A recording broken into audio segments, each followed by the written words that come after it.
Tilapia মাছ অনেক বড় হয়ে যাওয়ার কারণে তেলাপিয়াগুলো আমাদের খুব শিগগিরই ধরে নেওয়া জরুরি। তাই তেলাপিয়াগুলো আমাদের ধরতে হচ্ছে, কারণ না ধরলে তেলাপিয়া চাপ হয়ে গেলে তখন ঘেরে সমস্যা দেখা দিতে পারে এবং মাছের রোগ ধরতে পারে।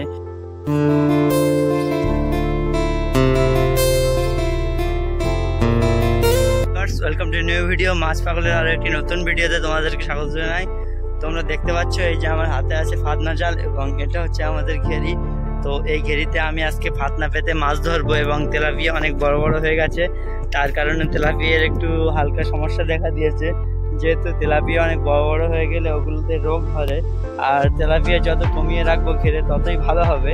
তো সেই কারণে আমি আজকে ফাতনা নিয়ে চলে এসেছি এবং ফাতনা পেতে মাছ ধরবো, ধরে কাটায় নিয়ে যাব এবং A to Z শুরু থেকে শেষ পর্যন্ত তোমাদের সঙ্গে শেয়ার করব। তাই ভিডিওটা সম্পূর্ণ দেখার অনুরোধ রইল। তো চলো গাইস, ভিডিওটা শুরু করা যাক। প্রথমে আমি ফাতনা পাতবো, তারপরে ফাতনা পেতে মাছগুলো আমি ছাড়িয়ে নিয়ে যাব। যেহেতু আমি একা এসেছি এবং কষ্ট করে আমাকে ভিডিও করতে হবে জলে নেমে, তো ফোনটা পানিতে পড়ে গেলে অনেক সমস্যা হবে। তো সেই কারণে আমি উপর থেকেই ভিডিওটা করছি। তারপর তোমাদেরকে যখন মাছ পড়বে তখন তোমাদেরকে দেখানোর চেষ্টা করব। তো এবারে এই যে জাল আছে আমার হাতে, এই যে দেখতে পাচ্ছ, এবং মাছগুলো এখান থেকে ধরে নিয়ে সরবেরিয়ায় গিয়ে বিক্রি করব মাছগুলো। তো চলো গাইস, ভিডিওটা শুরু করা যাক। ফোনটা আমি এখানে স্টেবল করে রেখে দিয়ে ভিডিওটা করি।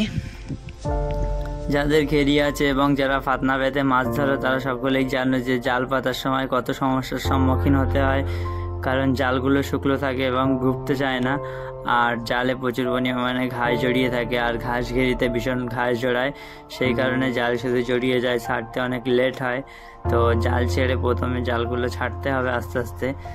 জালগুলো ছাড়া হয়ে গেলে ততক্ষণেও মাছ পড়তে থাকে একটা দুটো করে, এবং সেগুলো মাছ জাল জড়িয়ে দিতে পারে। তো সেই কারণে জালটা টান টান করে বেঁধে রাখি। তো জাল বেঁধে রাখার পরে জালটা ভালোভাবে ছাড়িয়ে দিতে হবে এবং পরিষ্কার করে দিতে হবে, যাতে মাছগুলো পড়তে সুবিধা হয় এবং মাছ পড়লে ছাড়াতেও বেশি সময় লাগবে না। আর জাল যত জড়িয়ে থাকবে তত মাছ পড়লে ছাড়াতে বেশি অসুবিধা হবে। তো আমি ওই দিক থেকে জাল সোজাসুজি ছেড়ে দিচ্ছি, কারণ আমাদের ঘেরে প্রচুর পরিমাণে ঘাস হয়েছে এবং ফাঁকা দেখে দেখে আমাদের জাল পাততে হচ্ছে, কারণ ঘাসের মধ্যে বেশি তেলাপিয়া থাকে না। এবং সর্বমোট আমরা মাথার দিকে, মানে যেদিকে ডেঙা বেশি সেই দিকে আমরা জাল পেতে রাখি, কারণ নাবালে বেশি মাছ থাকে না এবং রৌদ্র পড়লে মাছ বেশি হয়। তো এখন রৌদ্র পড়ছে আজকে ভীষণ, তো ওই জন্য আমি ডেঙা ধরে জালটা পাতছি। এবং ডেঙা ধরে জাল পাতা হয়ে গেলে আমি আরও অন্য সাইডের দিকে ডাঙা জায়গা দেখে জাল পাতবো। এবং আমাদের ক্ষেত্রে প্রচুর পরিমাণে ঘাস, সেই জন্য ভীষণ অসুবিধা হয়। তো ঘাসগুলো যেহেতু আমাদের গ্লাস কাপ ছাড়া থাকে এবং ঘাসগুলো কেটে দেয়, সেই সব ঘাসগুলো এসে আবার জালে জড়ায়। তো সর্বমোট আমার জাল পাতা হয়ে গেল এবং আমি তারপরে মাছ ছাড়িয়ে নিচ্ছি, যেগুলো ধারে জাল বেঁধে রেখেছিলাম এই ধারটায়। তো এই ধারটায় অনেক মাছ পড়েছে, তো ওই সাইডের মাছগুলো আমি ছাড়িয়ে নিয়ে আরও পুরোপুরি মাছ সব ছাড়িয়ে একটা জায়গায় আমি স্টক করছিলাম। তো এই যে এইদিকে এই জালটায় 4-5টা মতো মাছ পড়েছে। আমাদের ঘেরিটায় ধারগুলো অনেক বেশি পানি, সেই জন্য ধারে মাছ ছাড়াতে অনেক অসুবিধা হয়। তো এই জালটা ছাড়ানো হয়ে গেলে পরের জালে যাব। অনেক মাছ পড়েছে ওদিকে জালগুলো,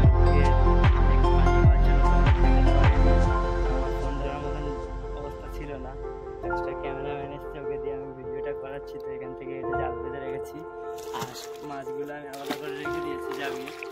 তো এই জালটা দেখো,